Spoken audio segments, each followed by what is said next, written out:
হাইকোর্টে আজ বড় স্বস্তি পেলেন রাজ্যের বিরোধী দলনেতা শুভেন্দু অধিকারী এবং ভোটের আগে বড় স্বস্তি। রাজ্যের বিরোধী দলনেতা শুভেন্দু অধিকারীর বিরুদ্ধে কোলাঘাট থানার পুলিশের করা কোনো শতপ্রণোদিত মামলায় কড়া আইনি পদক্ষেপ করতে পারবে না বা কোনো আইনি পদক্ষেপ নয়। এ বিষয়ে আমরা বিস্তারিত আপডেট জানবো। ষষ্ঠী চট্টোপাধ্যায় রয়েছেন টেলিফোন লাইনে। ষষ্ঠী,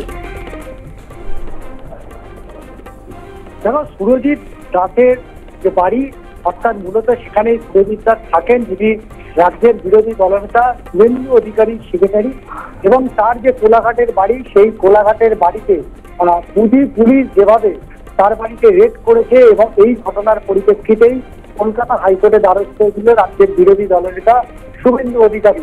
পুলিশের যেটা অভিযোগ, যে তার স্থানীয় একজন বাসিন্দার তিনি অভিযোগ করেছেন যে এই সুরজিৎ দাসের অর্থাৎ শুভেন্দু অধিকারীর যে অফিস এবং বাড়ি, যে বাড়িতে মূলত এই সুরজিৎ দাস থাকেন তার সেক্রেটারি, সেই বাড়িতে সেখানে বোমা, টাকা এবং বেআইনি অস্ত্র সেখানে মজুত করে রাখা হয়েছে।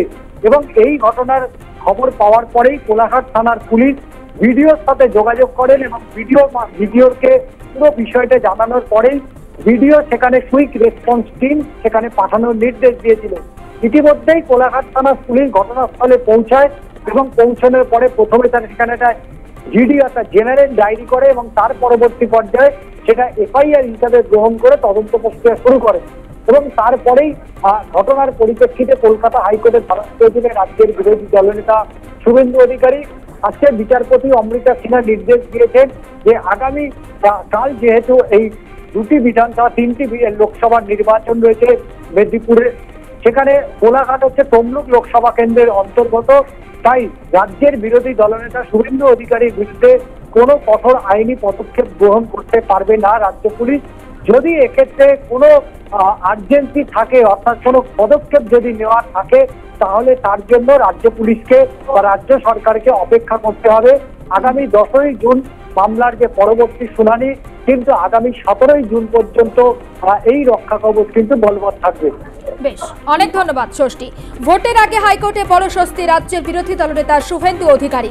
রাজ্যের বিরোধী দলনেতার বিরুদ্ধে কোলাঘাট থানায় পুলিশের করা শতপ্রণোদিত মামলায় এখনই কোনো কড়া আইনি পদক্ষেপ করতে পারবে না রাজ্য পুলিশ।